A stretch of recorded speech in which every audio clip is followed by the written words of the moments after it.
Hi guys, good evening. My God, dami kong dark spot. Anyways, welcome to my room. Ayan. So, yung room ko, bago lang siya. So, super plain pa siya. As in, super na super plain pa talagang talaga.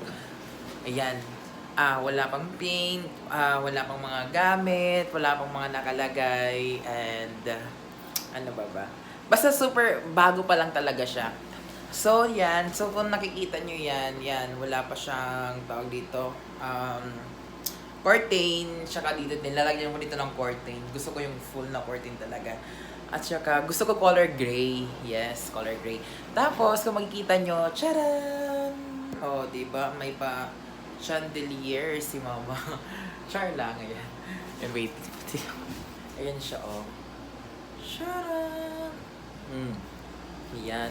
Parang kung mag-selfie-selfie, maganda sa color. Yan. Siyempre, may aircon tayo. Char lang. Ay, gumagana yan ah. Tapos, kung hindi nyo yung mga gamit ko nasa baba, actually marami pa akong dapat nilalagay. Siyempre, hindi pa naman ayos. So, yung gusto ko ding color ng ceiling ko is black. Ayan.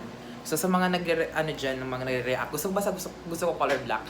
And then, gusto ko sana gray.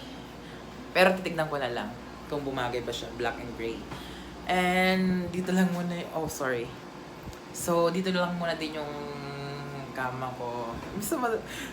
Hindi pa ako confident ipakita yung room ko. Pero anyways, basta super ganda dito guys.